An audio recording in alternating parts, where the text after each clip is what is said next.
Allez, nouvel enregistrement aujourd'hui et je suis avec Priska qui va faire partie du cercle très très très fermé de ceux qui sont passés 2 fois sur le podcast. Alors la première fois, ça remonte un petit peu, hein, on regardait la date juste avant de commencer cet enregistrement, c'était l'épisode 192, le 30 juillet, où j'avais titré Priska, courir progressivement pour courir plus longtemps. Comment vas-tu Priska aujourd'hui ? Eh ben écoute, bonjour tout le monde, bonjour François. Ça va très bien, je suis très ravie du coup de faire partie du cercle très très fermé du podcast de l'Instinct Outdoor. Ça va très très bien, en pleine forme. Voilà, tout va bien. Bon, eh ben écoute, trop bien. Alors, on en parlait un petit peu avant. On a un beau programme ensemble, hein, parce que la toute première fois que je te recevais sur le podcast, c'était suite à la création de ton école de trail, où Oui, tu venais tout juste de la créer. c'est ça. Là, maintenant, en plus, tu as fait un joli défi sur le GR34. Tu vas pouvoir nous partager toutes les évolutions, tous tes apprentissages, tous tes projets, etc. Mais avant tout ça, si tu pouvais te représenter pour ceux qui n'auraient pas écouté le premier épisode. Alors, moi, je m'appelle Priska, j'ai 33 ans, je suis costarmoricaine, j'habite près de Lamballe, donc dans le 22. Je suis traileuse depuis maintenant, enfin coureuse traileuse depuis un bon moment, ça fait une dizaine d'années que je cours. Je suis coach sportive à mon compte et donc comme tu l'énumérais juste avant, j'ai créé une école de trail sur Lamballe. Donc la première année, c'était l'année dernière, je suis sur la deuxième année là de l'école de trail. Je suis une jeune maman de 2 garçons et puis je suis bientôt mariée. Voilà un petit peu pour faire large. Ah, bah écoute, j'espère que ça va bien se passer ce mariage là. C'est toi qui le prépares? Moi, j'avais adoré préparer mon mariage. Écoute, c'est nous deux quand même, on va dire ça comme ça. Mais après, si tu veux, c'est un petit peu loin, c'est en 2025, donc on prend notre temps, voilà. Au moins, on a le temps de bien préparer tout ça. Donc là, pour l'instant, on n'est pas du tout dans l'affluence, donc voilà, on s'en occupe tranquillement, on va dire ça comme ça. J'avais adoré ce moment Ouais, d'organisation. c'est chouette. Il y avait déjà un moment, une graine d'organisateur en moi qui. Ça commençait déjà Ouais, à chercher son chemin. exactement, exactement. Donc Bon, alors voilà. avant que tu nous parles du défi sur ce beau GR34, est-ce que tu peux nous dire un petit peu comment est-ce que ton école de trail dans les Côtes-d'Armor a évolué et quelles ont été les news depuis la toute première fois où Bon, on c'était s'était parlé? Alors quand on s'était eu au podcast, ben en fait j'avais même pas encore lancé la première année. On était vraiment dans le projet. Je venais de terminer mes formations avec Sébastien Cornette et la clinique du coureur. Donc l'école de trail a ouvert en septembre. Ça a connu un succès assez fulgurant puisque dès le début j'ai dû avoir 25-30 adhérents. Donc je me suis laissée un petit peu dépasser au début. On a dû un petit peu bloquer les inscriptions parce qu'il y avait vraiment un engouement autour de l'école. Chez les enfants, ça a moins bien pris, tu vois, la première année, mais j'ai pas baissé les bras. On a persévéré. Et donc tout au long de l'année, voilà, on a appris un petit peu les bases de la course à pied, tous ensemble. On s'est créé un groupe vraiment super. L'année s'est très bien passée. On a terminé sur un objectif ensemble. On a une course par chez nous, là, le HDB. C'est une course à challenge. J'étais en équipe de 4. Donc, niveau cohésion, c'était top parce que du coup, j'ai présenté 5 équipes de 4 personnes. Donc, c'était vraiment chouette, super belle journée qui permettait de clôturer l'année vraiment en beauté. C'est ce que je voulais surtout en créant l'école de trail. Je voulais vraiment une cohésion de groupe, une dynamique et une bonne entente. C'est ce que j'ai eu l'année dernière. Du coup, cette année, rebelote, on est reparti sur une deuxième année. Et là, tu vois, je suis à 40 inscrits. Donc, j'ai bloqué les inscriptions. J'ai une petite stagiaire en STAPS maintenant qui m'aide à encadrer. Donc ça, c'est la nouveauté pour cette année. Et par contre, chez les enfants, tu vois, j'ai bien fait de persévérer puisque voilà, les enfants répondent présents. J'ai un super groupe de 12-13 élèves pour les petits et les ados, j'en ai 6. Et du coup, voilà, je me dis que j'ai bien fait de pas baisser les bras parce que là, c'est payant cette année. Et enfin, le projet a plu et je pense aussi le bouche à oreille, les réseaux sociaux, voilà, ça a fait son bonhomme de chemin. Mais là, je suis complète dès le début de l'année, que ce soit pour les petits et les grands. Et donc d'autres projets vont se mettre en place grâce à l'école de trail. Mais en tout cas, voilà, on repart sur les chapeaux de roue et c'est génial. Alors, est-ce que tu peux nous dire quelle est la différence entre une école de trail et un club de trail un peu plus commun, classique, ce qu'on a l'habitude de voir Ouais, historiquement dans la course à pied? Ouais. Alors l'école de trail, on est vraiment là déjà, on est là dans un esprit de non-compétition, c'est hyper important de le rappeler. On se rejoint surtout pour le partage, la bonne humeur, être ensemble. C'est-à-dire que moi, le but de l'école de trail, c'était vraiment de fédérer un groupe complètement hétérogène. Je voulais excusez-moi le terme, mais bons et moins bons, même si on est bons tous à notre niveau, en fait, il n'y a pas de bons ou moins bons, mais je voulais vraiment que personne se sente gêné, que quelqu'un court beaucoup plus vite, beaucoup mieux que quelqu'un qui va vraiment se mettre à courir. Le but, c'était vraiment que tout le monde fédère ensemble. Et donc, l'école de trail, c'est ça. C'est vraiment créer un groupe hétérogène où tout le monde trouve sa place, où on concorde tous ensemble, où on peut s'entraîner tous ensemble. Il n'y a pas de groupe de personnes de niveau qu'on peut peut-être retrouver dans certains autres clubs. Et après, la méthode de Sébastien, elle vise à vraiment revoir tous les fondamentaux, chose qu'on oublie un petit peu des fois quand on se met à courir ou quand on rejoint une asso, un club de course à pied. On oublie un petit peu. Alors je vais parler un peu technique, mais si tu veux, tout ce qui est travail de gamme, tout ce qui va être vraiment la respiration, le travail en montée, en descente, la technique, en fait, on l'oublie un petit peu. Et donc là, nous, on est vraiment, l'école de trail organise vraiment son année autour de cycles qui permettent vraiment de revoir les fondamentaux au début. Alors même pour ceux qui ont l'habitude, on les revoit jamais assez, ces fondamentaux. Et après, tout au long de l'année, on va évoluer de manière à ce que on emmène nos athlètes ou nos coureurs en fin d'année avec un bon bagage. Ils vont savoir de quoi on parle quand on va leur amener une séance en cours, ou sur un trail, ils vont savoir s'adapter à certaines technicités que certains trails vont proposer. Et en fait, c'est surtout les aider à mieux comprendre la discipline, à mieux se comprendre eux comment ils fonctionnent. Donc on essaye vraiment de faire attention en fait. Alors je dis pas que dans les clubs on ne fait pas attention, mais là on vient vraiment revoir les bases et on vient vraiment essayer de fédérer un groupe uni et vraiment pas pour la compétition. On est vraiment là pour passer un bon moment et pas se prendre la tête en fait. Il y a vraiment pas de notion de compétition chez les enfants, c'est pareil. Je veux surtout pas leur transmettre ça, la compétition. Si l'esprit de compétition, ils l'auront forcément un jour ou l'autre. Il y en a qui vont le développer à très haut niveau et d'autres moins. D'autres vont vraiment s'en ficher. Ben là, c'est un petit peu ça. Avec les enfants, c'est pareil. On est d'abord là pour découvrir, faire de l'activité physique, pratiquer en extérieur, ce qui est hyper important à l'heure actuelle. Leur emmener plein de choses. Et la compétition viendra plus tard s'ils ont cet esprit en tout cas. On est vraiment là pour s'amuser. Pour les grands, c'est pareil. En fait, faut fonctionner comme des enfants. On est là pour s'amuser. C'est un vrai sujet, ça, l'esprit de compétition. Ouais. Parce que des fois, t'as tendance à vouloir emmener tes enfants ou les pousser à un niveau que toi, t'as pas réussi à atteindre et que tu vas combler tes propres frustrations sur tes enfants. Et pourquoi est-ce que tu vois un enfant, il a un esprit de compétition sur un sujet, pas un autre? On n'en sait rien. C'est ça. Et du coup, alors, moi-même, je cours et l'esprit de compétition, on va pas se le cacher, je l'ai moi dans ma pratique personnelle, mais en encadrant beaucoup de personnes maintenant, beaucoup de personnalités, je me rends compte que c'est vraiment pas ça qu'il faut primer. Il faut vraiment primer le fait d'être en groupe, d'être avec des petits copains, mais je parle aussi pour les adultes, hein, tu vois, parce que c'est vraiment à tout âge. Essayer de s'entraîner de manière ludique, avoir envie de venir à l'entraînement. Si on sait qu'on va devoir donner des temps ou des valeurs sur des choses, si on n'est pas trop dans la compète, si tu veux, ça va stresser un petit peu. On va avoir moins envie de venir.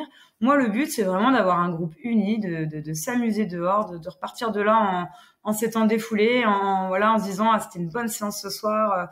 En plus, tu vois, j'ai pas trop réussi ça, mais un tel m'a poussé, m'a aidé.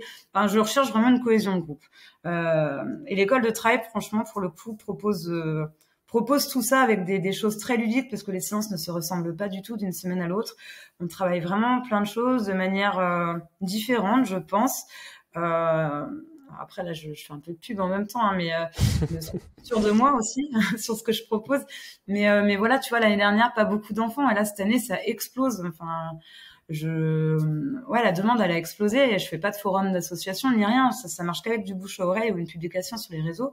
Et donc je suis super contente. Et en fait, je vois bien que les enfants que j'ai, ils viennent là surtout pour s'amuser en fait, vraiment s'amuser. Donc là, je suis contente pour une fois que l'esprit de compétition prime pas et qu'on les laisse en fait découvrir par eux-mêmes, évoluer à leur manière. Et puis et chez les adultes, c'est exactement pareil. Et on est là pour passer du bon temps. Eh ben, écoute, c'est intéressant ce que tu dis parce que c'est vrai que pour tout ce qui est gamme, toutes les choses comme ça, proprioception, c'est vrai que quand on est tout seul à s'entraîner avec son petit programme à la maison ou même dans une asso, ben on le fait jamais en fait tout ça. Et alors il y a un coureur, c'est sur le Grand Raid du Finistère qui m'a donné une astuce pour faire de la proprioception et je le fais depuis. Ouais. Ça va, tiens, là, yep, petite astuce cadeau pour tous ceux qui écoutent. J'ai pas d'action chez Decat, hein, mais chez Decat, il y a un petit tapis, enfin, c'est un petit ballon tout plat avec des petits picots dessus. Tu Bah, vois, je l'ai moi. tu vois? Du coup, maintenant, ce petit ballon là, tout plat, il est dans ma salle de bain et à chaque fois que je me brosse les dents, je me mets sur un pied en faisant ça. Et parce que sinon, dans la journée, en fait, il y a jamais un moment où je suis là, à rien faire, debout. On n'y pense pas. Et ben, c'est Et le seul moment où je peux le faire. voilà, bah, c'est ce qu'on m'avait toujours dit, moi, la salle de bain au brossage de dents, c'est un très bon moment. Mais en reparlant du fameux petit ballon à 6 euros, là, moi, je l'ai. Et tu vois, j'ai un petit studio privé où j'encadre je fais des coachings privés, si tu veux. Et tout ce qui est proprioception, je me le cache pas, je me sers beaucoup de ce truc-là parce que c'est vachement bien, c'est très ludique. En plus, les petits picots ont un petit côté un peu réflexologie. Et donc voilà, on vous donne une astuce, mais ça coûte vraiment pas cher. Et ce petit coussin-là, vraiment, je le conseille. Et sinon, on m'avait dit, alors là, je te donne une autre astuce, c'est lorsque tu fais des courses et que tu attends dans la file d'attente, en fait, ou n'importe où tu vas, hein, si tu as une file d'attente, que tu dois patienter dedans, et 30 secondes sur un pied, 30 secondes sur l'autre. Voilà, tu peux faire ta proprio comme ça aussi. Il va y avoir une recrudescence de flamants roses là dans les files d'attente. On va ça se dire, marche bien. le prochain que je vois sur un pied, je lui dis, toi, t'as écouté mon podcast. Exactement, tu sauras maintenant. Donc voilà, bon, c'est vrai qu'on en rigole, mais voilà, il y a plein de petites choses à faire autour de ça. Mais en tout cas, voilà, l'école de trail, comme tu dis, les gammes, tout ça, on oublie un petit peu. Et nous, dans notre pratique perso, d'autant plus quand on suit un plan où c'est marqué échauffement 30 minutes, on va aller courir bêtement 30 minutes. Et tout ce travail de gamme, là, quand même, mine de rien, on a tendance à le passer aux oubliettes, mais il est hyper important. Donc voilà, même si voilà, ceux qui écoutent et pratiquent dans leur coin, on va dire le trail ou la course à pied, penchez-vous sur les gammes, essayez d'en intégrer un petit peu dans l'échauffement, ça fera la diff sur du long terme, ça c'est certain. Eh ben, écoute, en tout cas, c'est une bonne nouvelle, tu vois, que tu aies réussi à développer ton école et puis je suis très content pour toi, hein, parce que c'est pas simple, hein, donc bravo d'avoir c'est pas simple de proposer réussi. De nouvelles activités, mais après le trail on va pas dire est en vogue, mais on a des belles années avec le trail. C'est vrai que les gens s'y intéressent beaucoup, aiment courir en ce moment, donc je pense que ça y fait aussi. J'ai du monde qui sont venus par rapport à ça, en fait, la pratique. Voilà, il y a beaucoup de courses dans le coin, il y a beaucoup de donc voilà, les gens, je pense que ça m'aide aussi sur le point de vue. J'ai pas proposé une activité complètement loufoque ou qui débarquerait sur sur le tard.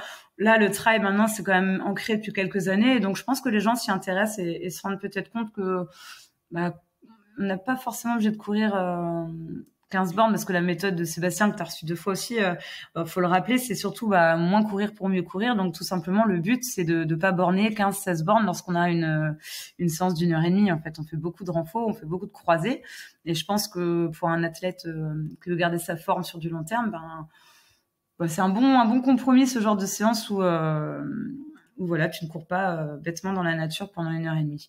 Donc voilà, parce que c'est vrai que l'école de trail à la base aussi c'est ça, hein. Enfin, on l'a pas trop dit au début, mais c'est surtout moins courir pour mieux courir, c'est apprendre à faire autre chose pour compenser ce sport d'impact qui est peut-être pas très bon sur du long terme. Donc c'est s'entraîner différemment pour être moins cassé aussi sur l'avenir, quoi. Ouais, c'est intéressant. Et puis en plus, je trouve que ça, en termes de lassitude aussi, d'aller faire plein de choses différentes, c'est toujours très ludique, quoi, de faire Voilà. plutôt que de faire courir. Moi, l'entraînement, je l'adore, c'est un copain, hein, mais casquette verte, je pourrais pas. Je pourrais Voilà. pas parce que je me ferais chier en fait. Au bout d'un moment, Ouais, c'est ça, à chaque fois que je le vois, je lui dis. D'ailleurs, je vais le voir à la Réunion là. Je pense que je lui redirai encore. Je dirais mais t'en as pas marre. Et, mais en fait, il y a lui, il des gens adore, qui mais moi, je pourrais pas. Enfin, ça m'emmerderait au ça bout d'un moment, quoi. propre à chacun. Et puis, bon, moi, je suis pas une pro borne, hein. Franchement, je m'entraîne différemment. Je borne pas beaucoup, mais malgré ça, je fais quand même des courses des fois assez conséquentes. On va parler du défi après, et tu vois, ça fonctionne bien. Et il y a des gens, en fait, ils vont avoir besoin de se rassurer. Alors, je sais pas si c'est pour se rassurer, mais en tout cas, il y a des gens qui vont opter pour cet entraînement-là et qui ont besoin aussi de borner. Et donc, il y en a qui vont borner. Moi, je suis pas trop de ce côté-là, mais après, je respecte tout le monde et les entraînements de tout le monde, et chacun fait comme il le sent. Mais ouais, comme tu dis, il y en a qui bornent. Moi, j'ai jamais trop adhéré à ça, parce que déjà, il faut du temps. À l'heure actuelle, c'est pas forcément, on n'a pas énormément de temps non plus pour s'entraîner. Donc ça, c'est ces entraînements croisés là, qui sont peut-être un peu plus courts. Euh, tu retrouves, je pense que c'est un entraînement complet, malgré que tu vas pas 3 heures courir dehors, quoi. Mais bon. Mm. Après, voilà, chacun est libre là-dessus. Tout le monde fait comme bon lui semble, du moment que tout le monde s'y retrouve au bout du compte. Voilà. Et que tout le monde se bouge Ouais, ouais. et ne se Voilà, blesse pas. voilà, c'est ça, se bouge et puis voilà, faut pas non plus aller à la blessure. Exact. Mm. Alors, donc ton défi. Parlons de ce joli défi sur le GR34. Alors, Oui, cet été, il y a eu quand même pas mal de podcasts hein, sur le GR34. Je pense que je l'ai oui, mis bien en avant.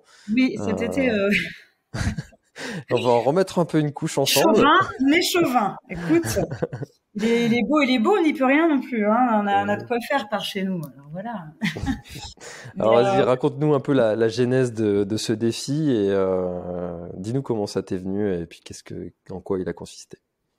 eh ben, comme tout le monde, on a été confinés, hein. On a eu un Covid, un confinement. Et, euh, et en fait, je me le cache pas, je me suis beaucoup inspirée de Jérémy Dédoué. Euh, Quand il avait fait son tour de Bretagne, donc lui, il avait fait le GR34 en entier, hein, donc de Saint-Michel à Saint-Nazaire, là, soit 2000, je ne sais plus exactement, mais 2100. 2100, 2000, voilà, 2100 km. En fait, quand j'ai vu ça, je vais pas dire que je me suis arrêtée net devant la télé, mais je me suis dit waouh, mais c'est trop bien, c'est vraiment trop bien ce qu'il réalise. Il y a quelque chose à en tirer de ça parce que c'est vraiment chouette. Des fois, alors nous, on n'est pas trop étrangers lors de nos vacances, tu vois, on va beaucoup en France, mais en fait, on connaît pas notre côte alors qu'on est juste à côté. Donc, il y avait un petit peu ce projet-là aussi de découvrir ou redécouvrir des endroits pas loin de la maison. Et donc ça m'a trotté en tête 2 ans. Je sais pas trop comment m'y prendre. Et puis surtout, le GR34 en entier, moi, clairement, je suis une jeune maman de 2 enfants. Ils sont pas très grands. M'absenter moi, je l'aurais pas fait en 30 jours, on va être honnête, hein. Je serais plus partie sur une base de 40-45 jours.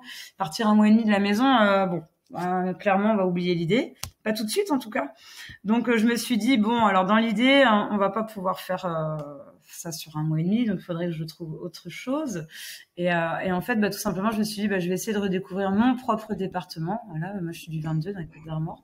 Donc, je me suis dit, déjà, pour une première approche, essayer de tester un petit peu l'endurance aussi. Je vais partir sur mon département. Donc, j'ai commencé à faire mes petites recherches. Donc, voilà, ça démarrait à Saint-Briac. On va dire, c'était le village, la ville limitrophe 35-22. Et de l'autre côté, c'est l'Auquerec, qui est limitrophe, du coup, 22-29. Donc, je me suis dit, il y a peut-être quelque chose à faire sur cette trace-là. Donc, il fait 430 km. Donc, ça a creusé comme ça au début. On a démarré comme ça. Et après, je voulais surtout faire ça. Alors, moi, j'ai rien à prouver à personne, mais je voulais quand même faire ça pour quelque chose, avoir un but autour de ça. Donc, je me suis dit, le mieux, c'est de le faire en faveur d'associations qui me tiennent à cœur. Et donc, il y a une cagnotte en ligne qui s'est ouverte sur Litchi. Et donc, j'ai choisi d'aider les petits doudous briochins, qui est une asso au sein de l'hôpital Yves-Le-Foll à Saint-Brieuc, et qui viennent en aide aux enfants quand ils sont en réa, quand ils sortent d'opération. Ils aident juste leur confort, hein, mais ils offrent des petits présents, des cadeaux, des doudous. Ils leur viennent un petit peu en aide à la sortie d'opération. Je trouvais ça sympa. tout ce qui J'en tourne ai autour. deux de ces petits doudous là, donc je connais très bien Ah ouais. ce que tu Bah, décris. moi aussi, mes enfants se sont fait opérer. Donc, alors moi, Ouais. c'était pas des doudous, justement, mais ça, il y a le sigle doudou briochin, mais genre un petit gobelet et un petit trousseau de crayons. Enfin, voilà, tu vois, ils font plein de petites choses pour aider un peu les enfants. Je trouvais ça vraiment sympa. Et après, ben, moi, je suis coach et j'ai un petit garçon en situation de handicap, si tu veux, que je m'occupe tous les vendredis. Et bah, il y a toujours besoin de finances, si tu veux, autour des fauteuils, autour des soins, des médecins, du kiné. Enfin voilà, ils ont créé une association, les parents, et c'est vrai que bah, il y a toujours besoin d'argent en fait quand t'as un enfant en situation de handicap, t'as toujours des frais en fait liés à ça. Et donc bah du coup, comme je bossais avec eux, ben l'idée c'était aussi de les aider eux. Donc en fait, le défi est en faveur de deux associations. Donc les petits doudous et Léo, super héros. Donc c'est parti comme ça. Après bah voilà, je me suis dit il faut que je découpe ça. Je peux pas partir très longtemps, je le disais tout de suite. Donc il faut que je découpe ça en 10 jours. Au début, tu vois, c'était un marathon par jour. Ça faisait 10 jours à 42, 43 kilomètres. C'était très bien. Et puis je sais pas si mes amis écouteront le podcast, mais c'est une petite pensée pour eux. J'ai des amis qui se mariaient et en fait, bah, le défi était déjà posé. Et là, donc je partais un samedi et je devais arriver le mercredi d'après, 10 jours. Et je reçois l'invitation, alors, comme par hasard, bah, un mariage, et ça tombait pile le samedi où je devais être sur le GR, quoi. Bon, donc je me suis dit, on peut pas louper le mariage, je pouvais pas faire vraiment autrement parce que je travaillais avant. Bon, je me suis dit, on va rapetissir un peu le défi, on va le faire sur 8 jours. Donc je suis partie un petit peu en décalé, je suis partie le mardi pour arriver le mardi d'après, 3 jours avant leur mariage, justement pour être dispo le jour du mariage. Et donc du coup, bah voilà, ça a fait des étapes à 50-60 kilomètres. J'ai eu 3 étapes à un peu plus de 60, hein, on est monté jusqu'à 64. Et le reste, aux alentours de 50-52 par jour. Voilà pour, on va dire, vraiment le début du défi. Après, il y a plein d'autres choses qui se sont mises en place, mais je vais peut-être pas tout dire comme ça d'un coup. Ah, moi, quand les personnes parlent, j'écoute. Hein. Bah ouais. Je l'interromps rarement. Déjà, la première question qui me vient quand c'est comme ça, à Ouais. toutes les personnes qui ont fait des défis de ce genre, moi, je trouve ça toujours très impressionnant. Tu vois, là, je viens de faire un petit presque 40 kilomètres là récemment, et le lendemain, j'ai les jambes qui sont toutes dures, qui sont un peu fracassées. Imaginez remettre le couvert pour faire x2, encore 80 bornes ou 60, ça me paraît compliqué. Comment est-ce que ton corps a accueilli cette répétition Et de double marathon presque? après, alors faut aussi se dire qu'on est. Moi, je me donnais une plage horaire assez large. Hein. Je me disais voilà, le but aussi c'est de découvrir le paysage. Hein. Je le disais tout à l'heure, c'est ok, il y a le défi sportif, il y a faire ces 50-60 kilomètres par jour, mais je voulais profiter. Donc je m'étais dit si je dois me poser 10 minutes pour profiter d'un panorama ou s'il faut que je m'arrête faire des photos ou si on s'arrête quoi. Donc du coup, je voulais partir. Enfin, d'ailleurs, je suis partie tous les matins entre 8h30 et 9h. Et le but, c'était d'arriver à 18h. Dans l'ensemble, quand j'ai eu des étapes à 50, à 16h30, c'était terminé.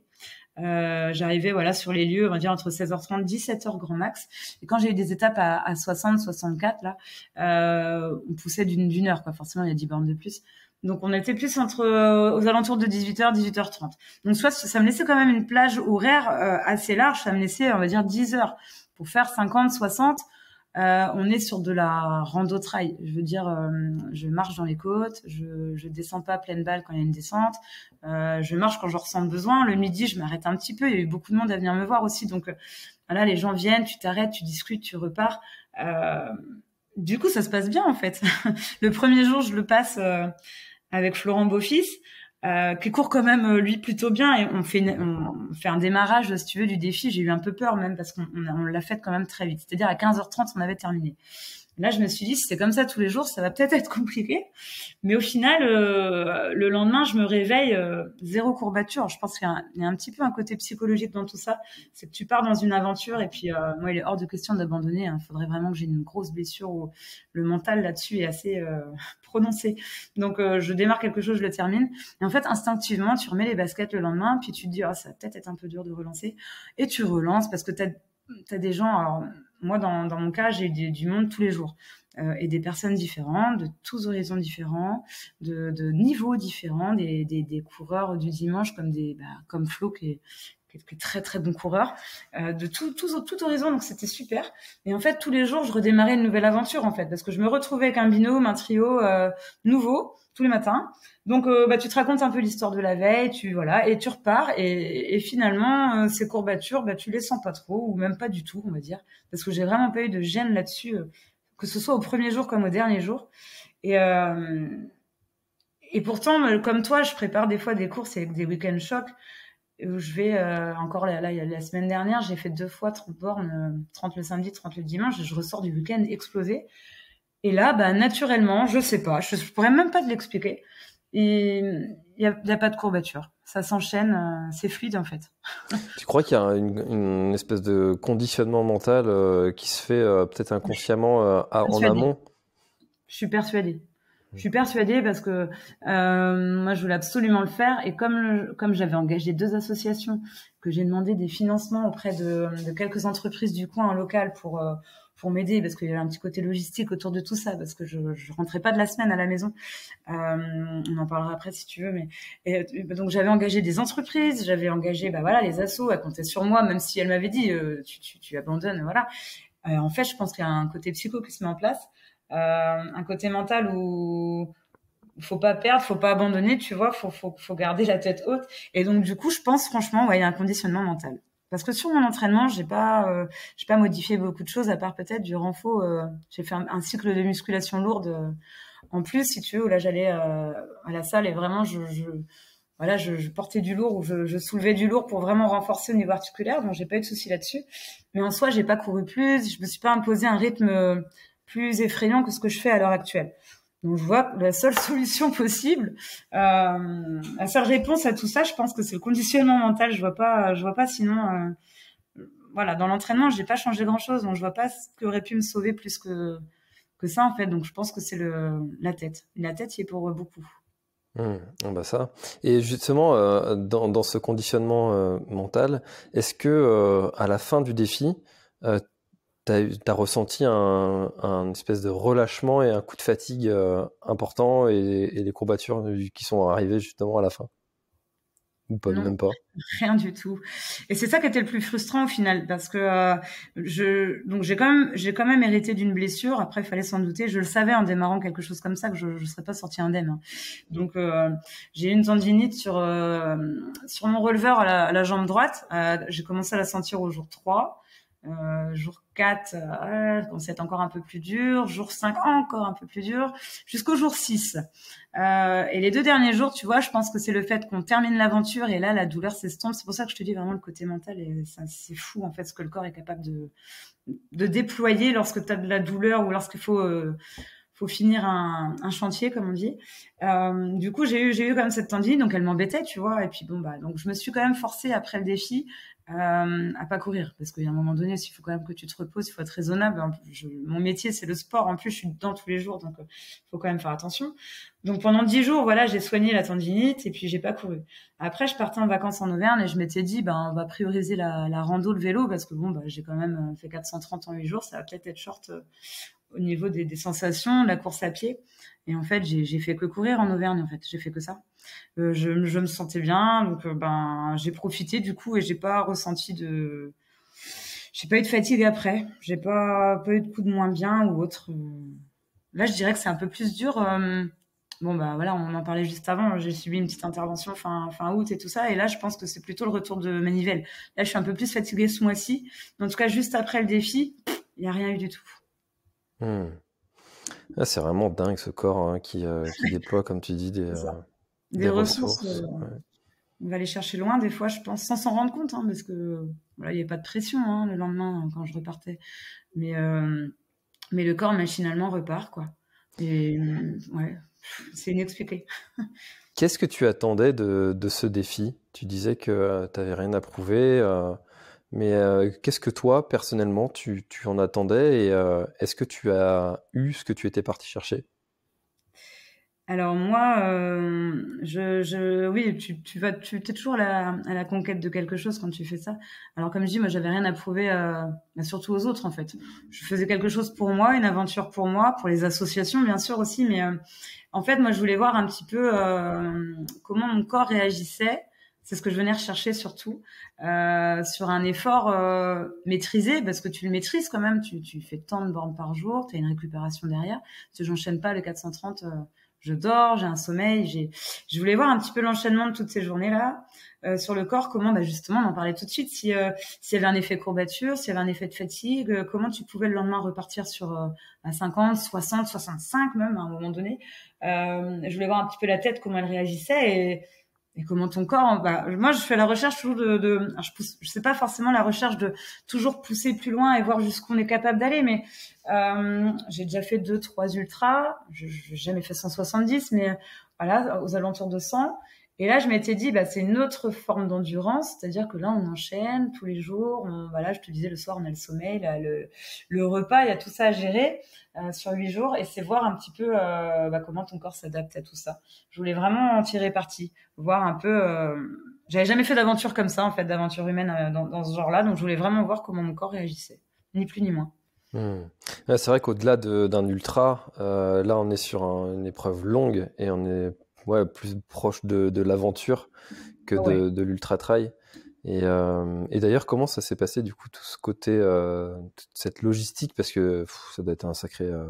Bon alors cet été, j'ai reçu des personnes qui ont fait la totalité du GR, Oui, donc c'est oui. c'est encore un level au-dessus. 8 Mais jours, c'est gérable. déjà une grosse semaine à gérer comme ça, avec des Ouais. déplacements, et puis gérer ses étapes, les personnes, la communication. Enfin ouais, Exactement. il y a du taf quand même. Un petit peu, ouais, quand même. Mon mari m'a suivi quand même une grosse partie du défi. Alors comme lui, il bossait au début de mon défi, ça a été un peu sport parce que le matin, donc le premier matin, voilà, il me pose à Saint-Briac, il repart. La première journée, il était là, il avait réussi quand même à être là, donc il me suit. Et les 2-3 autres jours qui suivent, il doit travailler. Il dort avec moi le soir, donc on a un camion. On dormait dans le camion. Donc voilà, il mange avec moi et on se douche, on dort. Hop, lui il me pose, il repart au taf. Donc la journée, si tu veux, je suis en autonomie complète. Il y a eu un midi quand même. Il a réussi à venir. Il a réussi à venir le midi. Mais voilà, en fait, si j'ai un pépin, pour le coup, je suis seule. Tu vois, j'ai mon téléphone quand même. Et si lui, il est à 150 bornes à bosser, autant te dire que ça va être long de revenir. Après, voilà, je savais que j'étais accompagnée. Je savais à peu près qui venait quel jour avec moi. Quoique après, j'ai eu quand même en fin de semaine une ou deux surprises avec des gens que je m'attendais pas à voir venir et c'était chouette. Mais dans l'ensemble, je savais qui venait quel jour. Donc bon, je me reposais pas sur ces personnes-là, mais je savais que j'étais pas non plus toute seule. Mais il y a ce côté quand même logistique très prenant. Après, à partir du moment où Sébastien, mon mari, a pu être là, à partir du vendredi, donc il y avait mardi, mercredi, jeudi, et le vendredi, il a pu être là. Là, je souffle un peu plus parce que du coup, je me dis bon, là vraiment, il m'arrive quelque chose, il est là, il va pouvoir me suivre. Mais c'était pas simple pour lui non plus parce que le GR, alors effectivement, c'est longiligne, tu longes la côte, mais c'était pas forcément évident pour lui de me trouver tout le temps, malgré que je lançais mon live track par rapport à mon appli mobile et ma montre là, si tu veux. Mais des fois, ça capte pas. Des fois, il me trouvait pas à certains points. Je pense que lui, il s'est tiré les cheveux plus que moi. Complètement. Parce que moi, au final, je profitais quand même de l'instant. J'avais les paysages, je me nourrissais de tout ce qui pouvait se trouver sur mon chemin, on va dire ça comme ça. Et lui, il essayait surtout de me trouver. Donc pendant quelques jours, ça n'a pas dû être très très drôle tout le temps pour lui. Donc c'est vrai que le facteur famille ou en tout cas proche qui t'entoure dans ces moments-là, c'est hyper important. C'est pas à négliger du tout parce que ils font du boulot. Enfin, mine de rien, on voit pas, mais ils chôment derrière aussi. Donc un grand merci à lui, mais parce que je pense que tout ça n'aurait pas été possible. Mais ouais, comme tu dis, la logistique, elle est quand même si ce n'est que 8 jours, c'est un petit peu ardu quand même sur certains points. Mais après voilà, on s'en est bien sorti dans l'ensemble. Puis on aura quelques anecdotes en commun et qui vont rester un petit moment. Mais voilà, dans l'ensemble, ça a été super bien. Et alors côté nutrition, tu avais préparé ça aux petits oignons, ou tu t'étais pris un stock de choses à manger et puis tu mangeais un petit peu au feeling, et est-ce que tu as fait un truc que je dis toujours que je vais faire mais que je fais jamais, c'est de te peser avant et après, pour Ouais, voir si, j'ai si tu fait. perds du poids. Tu l'as fait? Ouais, Parce j'ai qu'à chaque fait. fois, je me dis, pendant, je dis, ah merde, mais j'ai encore oublié de me... Mais moi, je suis une fille. Alors, si tu veux, je me pèse souvent. Pas tous les jours, je suis pas folle, mais je vais me peser régulièrement. Tu vois, ça peut être une fois à la quinzaine. Donc, je savais à peu près mon poids de départ. Hmm. Quinzaine de jours, hein.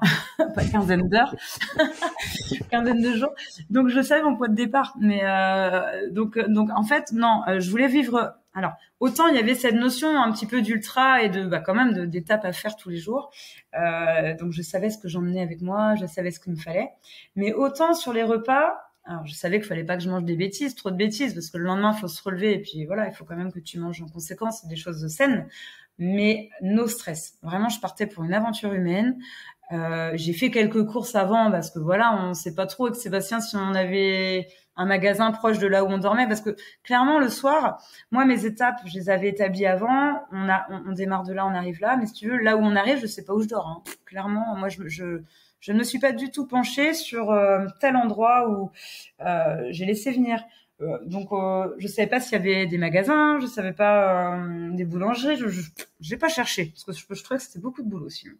Donc, je me suis dit, ben voilà, on fait un stock de sec un petit peu si tu veux, parce que voilà, j'ai un réchaud, j'ai tout ce qu'il faut. Donc, je me suis dit, si j'ai des pâtes, du riz, du thon en boîte et tout ça, on peut survivre un ou deux soirs, quoi. Mais après, ouais, clairement, moi, j'ai fait mes courses dans la supérette du coin, quoi. Pour le frais, en tout cas. Du stock en sec, et puis après, tout ce qui était sur le frais, on faisait tous les jours. Pour le midi, sur mes ravitaux, viande de grison et mental. Mon mari, il allait à la supérette du coin, il me prenait tout ce qu'il fallait, et puis on a fait comme ça tous les jours, et c'était très, très bien. Et ça nous a un petit peu aussi enlevé un poids de vraiment tout préparer à la lettre. Au moins, puis si j'avais vraiment une envie spécifique aussi, parce que c'est bien de tout établir à l'avance, mais bah là, c'est quand même 8 jours. Au bout du 5-6e jour, t'as peut-être plus envie de manger des pâtes et du riz le soir. T'as peut-être envie d'un truc un peu, enfin, je sais pas, moi, une envie subite. Bah, le fait Une d'avoir pizza, non, moi, quand même pas. une Quand bonne même grosse pizza là, au quatrième non, soir. j'ai fait les frites, hein. J'avoue, le soir, les 2 derniers soirs, on va manger au restaurant, bah, avec Anthony, du coup, on parlait un petit peu de lui avant, la café de GRF. Ouais, je me suis fait un super fish and chips, quoi. Je me suis pas retenue, hein. Mais dans l'ensemble, j'ai quand même essayé de faire attention toute la semaine. Même si, tu vois, le soir, on était en groupe, c'était sympa, on payait une bière, parce que j'avais un partenaire, il y avait une brasserie sur l'emballe qui était partenaire. Moi, je me suis refusée de boire de l'alcool et tout ça, parce qu'il fallait quand même que le lendemain, enfin voilà, c'était festif. On vivait un petit peu au jour le jour, c'était l'aventure, mais à côté quand même, j'essayais d'avoir une certaine rigueur, quoi, parce qu'après l'estomac, tout ça, tu lui demandes un sacré challenge sur 8 jours de tenir et tout ça. Donc voilà, c'était sans excès pour ma part. Voilà, j'ai C'est fait vrai gaffe. que c'est vrai que le sujet de la nutrition, on va en parler, enfin, avec Thomas Bio, qui est un ami qui est Oui, diététicien et qui va faire une étude justement sur le GRF pour savoir les causes d'abandon et notamment les causes dues à des problèmes gastriques et savoir quelles ont été les options choisies par les coureurs et c'est un vrai sujet et quand tu oui, pars sur plus d'une semaine comme ça l'est encore plus. Après, tu vois, sur des aventures comme ça, c'est Lucas Papi qui disait ça, hein, plus c'est long et plus ton alimentation se rapproche de ce que tu manges tous les jours, sauf que tu manges exactement. plus. Ouais. Et en fait, au final, du coup, tu varies pas tant que ça avec ce que tu as l'habitude de manger, donc ton estomac te remercie pour ça. Et au final, du coup, c'est parfois Et plus il a simple. raison. Il a complètement raison pour Mm. le coup. Parce que moi, Mm. j'ai été malade les 2 premiers jours. J'ai pas trop compris ce qui se passait. J'avais des choses en nutrition que j'utilise en plus de d'habitude, et j'ai vraiment été malade. Le premier jour avec Flo, je pense que c'était pénible pour lui parce que je devais vraiment m'arrêter tout le temps. Je me suis dit, c'est comme ça tous les jours, mais ça va être un enfer cette aventure. Et voilà, je suis embêtée vraiment les 2 premiers jours. Et après, ben naturellement, le corps. Au début, je pense mon corps voulait pas trop que je suis pas quelqu'un qui mange beaucoup lors de grandes courses. Je mange même, voire quasiment pas. J'ai surtout de la boisson d'hydratation, de la boisson d'effort. Donc, heureusement que j'ai ça parce que je pense que sinon j'ai pas de carburant. Donc je tourne beaucoup à ça. Et là, bah pendant le défi, je pense que dès le premier jour, j'ai voulu manger un peu plus, sachant que j'avais 8 échéances à faire. Et ça l'a pas fait. Mon corps, il m'a dit, ah non, non, mais attends, d'habitude, on mange pas. Là, tu me donnes plein de trucs à bouffer. Non, non, non. Donc, bah, il se met en sécurité. Ça dure 2-3 jours. Et après, et mon corps, il a bien vu quand même que je partais pour un petit moment, quoi. Je partais sur un périple, que tous les jours, je remettais ça. Et à la fin, on me croira ou pas, je mangeais, on va dire n'importe quoi à n'importe quel moment quand je courais. Et là, je n'ai strictement plus été malade. En fait, je pense qu'au début, il se met un petit peu en mode, il se verrouille le corps parce qu'il n'a pas l'habitude de faire comme ça. Mais s'il se déverrouille pas, à un moment donné, il a dû se dire, elle va rien bouffer, elle va perdre 5 kilos, quoi. Donc, on va être un peu plus cool, on va la laisser manger. Et c'est ce qui s'est passé. Après, à la fin, je te dis, les 2 derniers soirs, on va au resto, je mange des frites. Après, voilà, je bois pas d'alcool ni rien, mais je fais quand même soft dans tout ça. Mais je mange quand même plus gras. Et j'ai pas du tout été malade les lendemains, alors que moi, je suis sujette à ça. Je suis sujette aux problèmes gastriques en course. Ça a toujours été un fléau et c'est très dur à gérer. Et donc voilà, juste les 2 premiers jours, le temps d'adaptation, et après vraiment le corps s'est adapté. Me laissait, Et au final, t'as perdu combien? j'ai perdu 0 gramme. C'est vrai? Je te jure. Alors j'étais très étonnée parce que j'avais ma belle-sœur par exemple qui est de Paris, qui m'avait pas vue depuis un moment, donc elle est venue à l'arrivée. Et le soir, on remange au resto, donc ça fait 3 restos, t'imagines, de suite. C'est génial en fait cette aventure. Non, c'est vraiment que du plaisir. Et elle me dit, waouh, du moins, je t'ai pas vu depuis 1 ou 2 mois, t'as vraiment séché, hein. On voit bien à tes traits et tout, à ton corps, t'as dû perdre, quoi. Et le lendemain, je me pèse, je te jure, même pas 100 grammes en moins, quoi. Je suis au même poids. Donc là, je me dis, waouh, ok. Donc c'est que j'ai dû bien manger quand même, parce que je partais quand même pour des sessions de 9-10 heures. Et ça a dû le faire, parce que du coup, pour le coup, j'ai rien perdu. Mais vraiment rien perdu. Je suis même revenue de mes vacances d'Auvergne avec du plus que du moins. Bon, après. Donc c'est voilà. pas une bonne solution pour perdre des kilos alors. Moi en tout cas, je sais ça sert à rien que je fasse des ultras, hein. Pour le coup, c'est pas ça qui va me faire perdre du poids. Mais non, mais d'un côté tant mieux.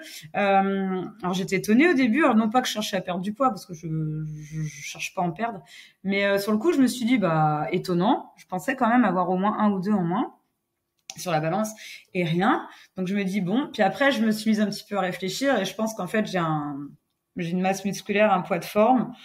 Je pense que j'ai apporté suffisamment pour que cette masse musculaire ne fonde pas, ou en tout cas cette graisse, je sais pas. Ou alors je dois avoir un taux de graisse assez bas, tu vois, je sais pas, mais en tout cas, il s'est strictement rien passé sur la balance. Donc voilà. Faudrait décortiquer un peu plus ça, mais c'est pas l'option pour perdre du poids en tout cas. Des fois, j'aimerais bien avoir le petit appel à un ami nutritionniste qui interviendrait dans un de mes podcasts comme ça, ou le petit ami philosophe. Ou je sais, des fois, je me dis ça. Il faudrait que j'ai le petit joker qui arrive comme ça, juste au moment où tu as besoin de son expertise. Décider des fois des choses. Non, c'est bien. Ça donne l'occasion de faire d'autres podcasts. Voilà. Avec exactement. ces experts. C'est un peu le mix que je cherche à faire d'ailleurs sur ce podcast, avec des invités qui racontent leur histoire et puis les experts qui viennent apporter leurs conseils et leur science éclairée. Est-ce que tu as des souvenirs à chaque fois que tu reviens sur ce défi? Est-ce qu'il y a une anecdote ou quelque chose, un petit moment what the fuck où tu te dis qu'est-ce qui s'est passé là? J'en ai plusieurs parce que comme je disais, tous les jours j'étais accompagnée de personnes différentes, donc de tout horizon différents, et donc forcément des fois tu tombes avec des personnes un peu plus soft, un peu plus droites, donc tu sens que la journée va être pas moins rigolote parce que voilà, chacun est comme il est.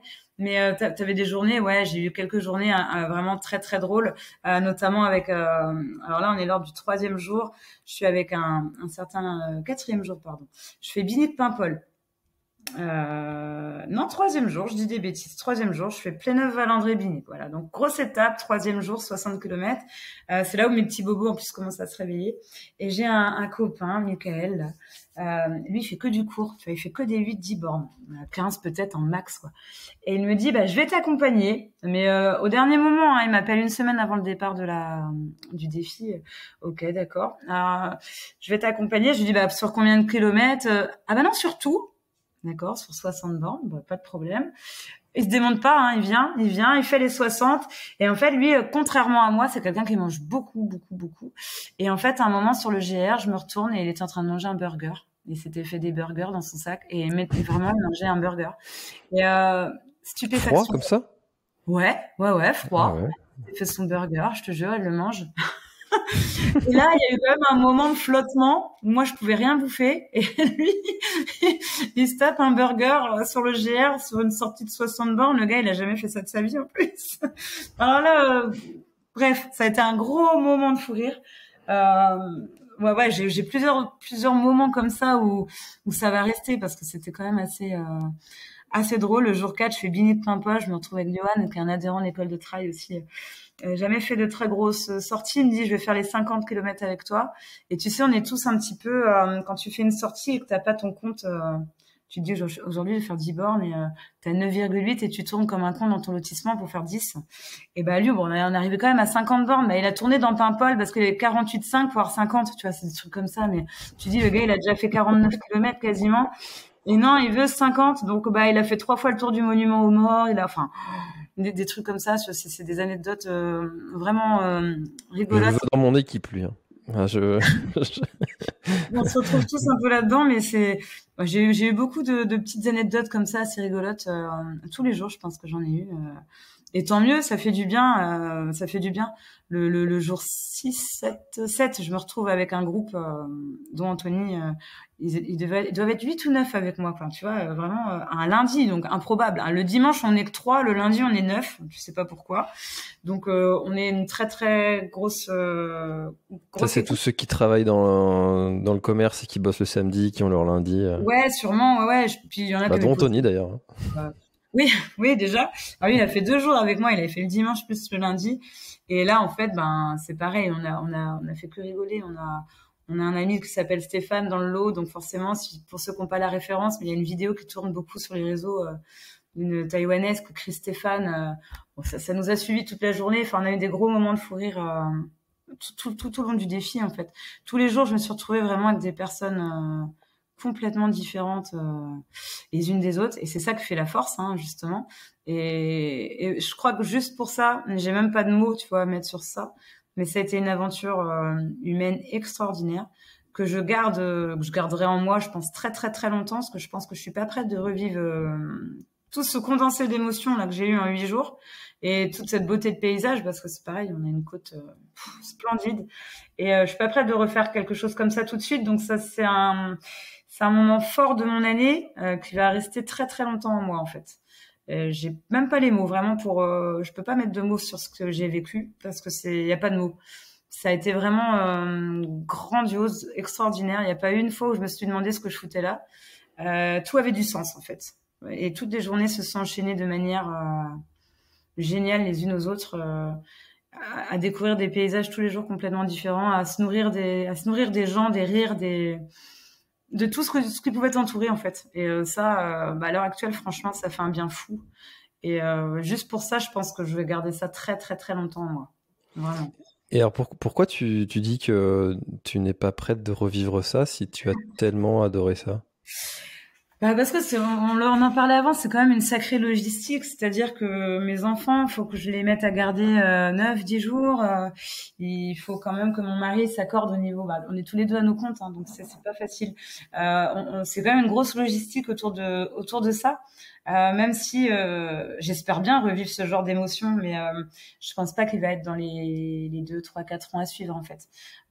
Parce que ça demande quand même une sacrée organisation autour de tout ça. Et encore, moi, ça reste que 8 jours. Donc les personnes comme Olivier, comme Jérémy, comme je ne sais plus le prénom de celui qui est détenteur du record maintenant là du GR34, qui font ça, 28, 29, 30 jours, 40 jours, 45 jours, 50 jours pour certains. Waouh, vraiment waouh. Moi, je suis une personne très active, c'est très compliqué de pouvoir s'extirper 8 ou 9 jours du quotidien.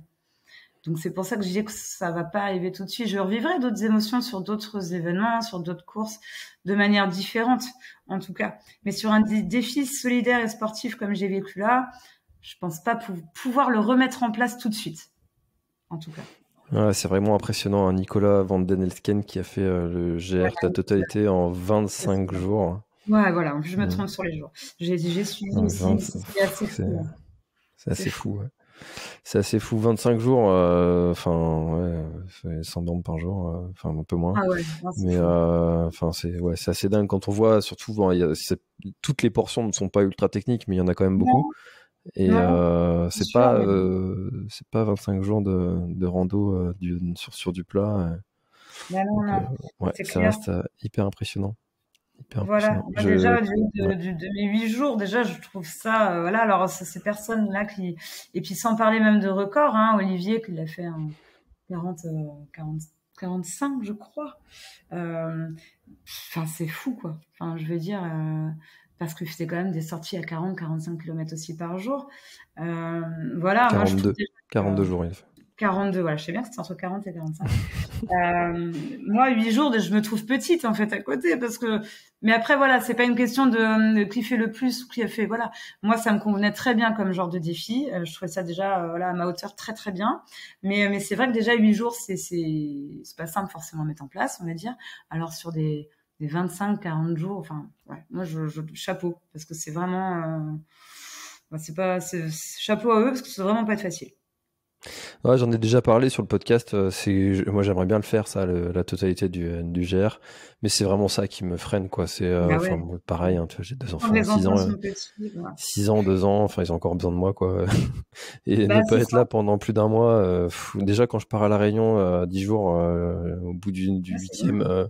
huitième, je me dis, bon, alors, quand est-ce que je reviens, là? C'est maintenant. Et Mmh, je dis un mois, il me manquerait trop, quoi. Donc, c'est ça. et puis ma femme C'est aussi, d'ailleurs. compliqué, donc pas Ouais. que les enfants.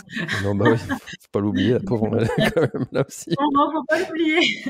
Mais c'est compliqué, voilà. Mais je pense qu'on est tous pareils, hein. Moi, la totalité du GR, je pense que un jour, franchement, j'aimerais pouvoir le faire. Je peux pas m'assurer que je le ferai. J'aimerais, mais là, on est dans un déjà un peu plus lointain parce que là, à l'heure actuelle, clairement, c'est comme beaucoup de gens, c'est impossible. Impossible, impossible. Donc voilà, c'est pour ça, ça reste une très très belle aventure humaine qui va marquer, qui m'a marqué et qui va me marquer pendant un certain temps.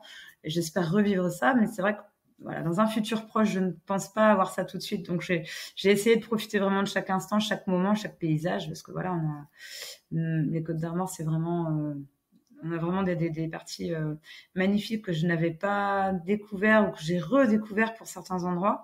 Et, euh, et j'ai vraiment découvert des choses, je ne savais même pas qu'il y avait ça, et pourtant je suis à côté. Et c'est ça qui est perturbant aussi, c'est de se dire qu'on a des choses à côté de chez nous, et on n'ouvre pas les yeux, ou on prend pas le temps d'aller là, on traverse la France, on traverse les océans pour aller en vacances, et il y a des choses vraiment à côté qui valent le détour. Et ça aussi, ce défi-là, il m'a servi aussi un petit peu de leçon dans le sens là, où vraiment, il y a des endroits, enfin, notre côte, voilà, on est chauvin, on est breton, mais là vraiment, il y a vraiment des endroits magnifiques. Euh, Rien que pour ça aussi, ce sera à refaire, quoi. Vraiment. Mmh. Non, c'est sûr que enfin, c'est pas moi qui vais te contredire, hein. Et puis, bah, tu pourras aller faire des reconnaissances sur le parcours du GRF ou de l'ultramarin pour continuer Ouais, à exactement. découvrir de nouvelles zones. Bah, c'est ça.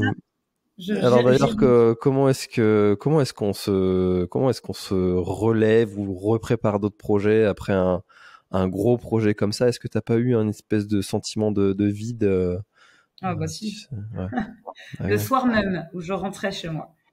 Et tu vois, mais vraiment le soir même. Déjà, la dernière journée, j'étais nostalgique de savoir qu'il n'y avait pas un autre réveil le lendemain, en gros, que là, c'était le dernier petit-déj, que c'était la fin de l'aventure. Alors, j'étais animée parce que je retrouvais mes enfants et tout l'après-midi. Donc, et puis tellement hâte parce que quand même, ma tendinite commençait à être pas très sympa à gérer. Et, j'avais quand même hâte que le défi se termine. Donc, j'étais très animée le dernier jour. Une euphorie un petit peu comme sur les courses, quoi. Vraiment 200% d'énergie, comme si tu démarrais quelque chose. Mais en même temps, le soir, ben voilà. Donc, et à l'arrivée, on reste une bonne heure tous ensemble. Puis les gens repartent parce que clairement, ils ont pas que ça à foutre non plus de rester avec toi toute la journée. Il faut bien qu'ils retournent à leurs occupations, les gens. Et ça fait bizarre, tu vois, les gens partir petit à petit. Des gens qui ont passé 2, 3 jours, parce que sur les derniers jours, j'avais des gens qui étaient restés 2, 3 jours avec moi. Tout le monde repart un petit peu parce que voilà, le lendemain, il y a boulot, il y a machin, il y a. Et déjà dès le jour, dès l'instant T en fait, où tout le monde déjà repart, tu te retrouves là ok, bon bah nous aussi on va partir, il va falloir rentrer. On a 2 heures de route, voilà. Donc déjà petit coup au moral, gentiment, mais tu sens que voilà, c'est la fin. Et là, bon, tu termines encore par un resto avec la famille, donc t'es encore un peu dans le mouvement. Et là, bah je suis rentrée à la maison le soir. Alors j'ai pas pleuré, hein, parce qu'on va pas pleurer des super choses non plus, mais ouais, j'étais vraiment paumée. Je suis arrivée à la maison et tout, une bonne douche chez toi, c'est quand même cool aussi quand t'as fait que des campings municipaux pendant une semaine et les tongs dans la douche. T'es content de faire une bonne douche chez toi. Mais une fois dans le lit, eh ben tu vois, j'étais même pas fatiguée, j'étais allongée sur le dos, je regardais le plafond là et merde, demain on se lève pas quoi. Demain je peux faire une grasse mat. Eh ben j'ai pas fait de grasse mat déjà parce que ça me ressemble pas. Mais c'est un mélange, c'est mélancolique. T'es content d'avoir terminé, et puis c'est terminé en fait. Donc tu sais qu'il va falloir te. En plus, moi, je retravaillais la fin de semaine. J'étais pas en vacances, je travaillais encore quelques jours.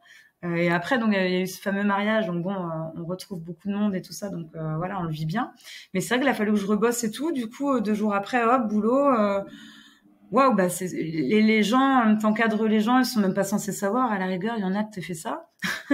Du coup, tu retrouves un peu l'inconnu comme ça du jour au lendemain. Et puis bon bah voilà. Après je me dis c'est que 8 jours, ceux qui font 40, c'est encore bien pire. Mais si tu bades un peu comme le lendemain d'une course, hein, tu redescends tranquillement. Et après voilà, après la vie reprend son cours. Mais oui.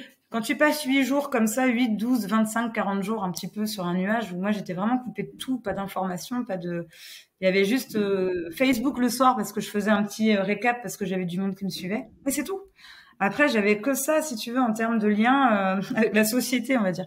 Le reste, j'avais pas de télé, il y avait rien. Tu vis qu'avec les gens qui t'accompagnent, avec les gens qui restent le soir avec toi. Tout tourne autour du défi, de ta nutrition, de tes blessures. Tu parles que de ça pendant 8 jours, en fait.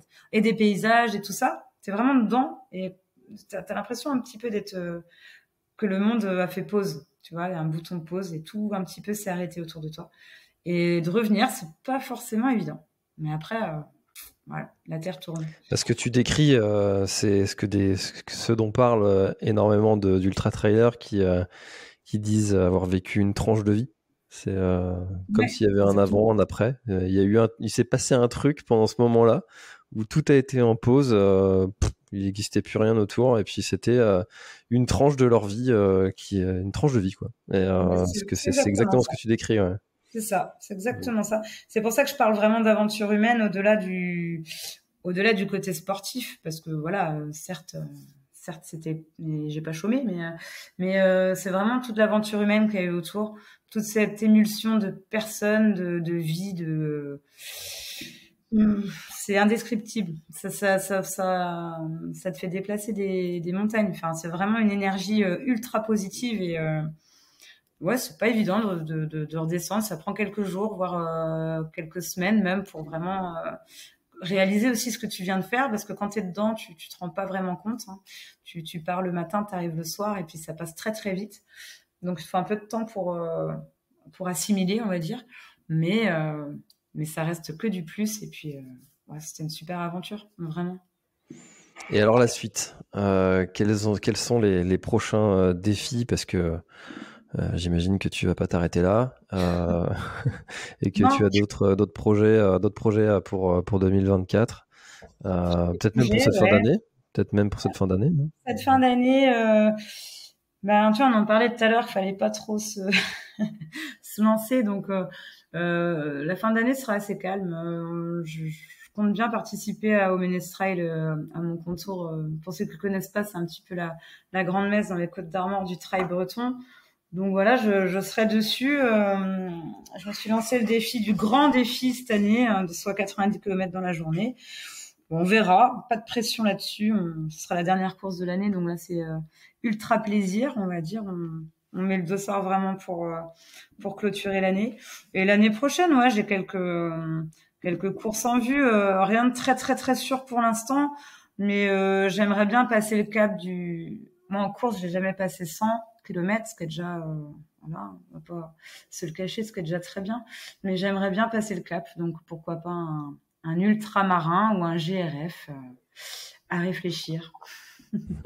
Toi aussi, tu fais partie de ceux qui vont se laisser tenter. Hein. Déjà l'année dernière, tu vois, on en avait déjà parlé un petit peu.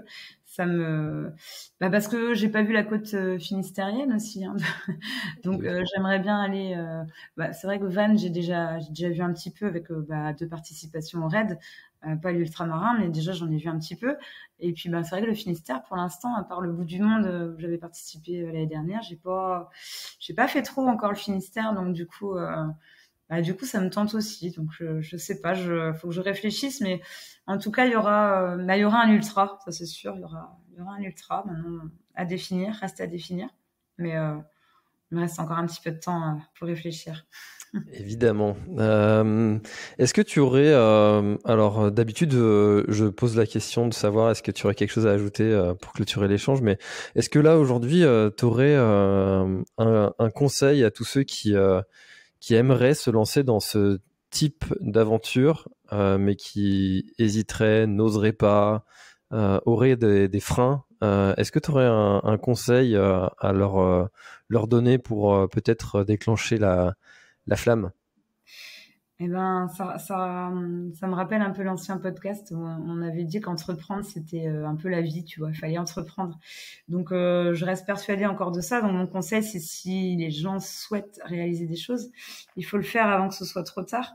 Il faut éviter de remettre les choses à demain parce qu'on n'est pas grand-chose et ça peut arriver très très vite. Alors, on va pas parler de malheur, mais la vie passe vite. On profite pas assez de choses simples. Alors, si des personnes souhaitent réaliser des défis, il faut qu'ils essayent de mettre tout en œuvre pour le faire, parce qu'il faut pas regretter, faut pas avoir de remords non plus. Alors, moi, je suis vraiment pour les deux. Faut pas de remords, faut pas de regrets. Donc, faut tout faire. Faut essayer de vraiment faire tout ce qu'on aime. Donc, les gens qui ont vraiment envie de se lancer des challenges, des défis, mais que ce soit pour tout, hein, le sport, le pro, la vie privée, pour tout, faut essayer d'aller au bout de ses rêves parce que faut pas se réveiller en se disant c'est trop tard. Faut éviter. On a qu'une seule vie, il faut vraiment essayer d'en profiter au max. Donc faut vivre ses rêves. Donc les personnes faut pas avoir de frein, faut laisser tomber les barrières, faut vraiment s'écouter, faut essayer on a le droit aussi de se faire plaisir et de faire des choses pour nous. On n'est pas obligé de faire les choses tout le temps pour les autres. Il faut aussi penser à soi, c'est hyper important. Et donc voilà, il faut s'écouter. Si vous avez envie de faire des choses, il faut vraiment essayer de les faire. Voilà au bout. Eh ben, je ne peux qu'appuyer ce que tu viens de dire et c'est vrai que des fois on a tendance à un peu trop s'écouter et à se limiter en se disant non, je vais pas faire ci maintenant, je vais pas faire ci. Alors qu'on a tous des exemples autour de nous qui montrent que ça, comme tu dis, hein, il peut nous arriver un truc du jour au lendemain et puis là, à partir de ce moment-là, c'est une autre vie qui commence. C'est ça.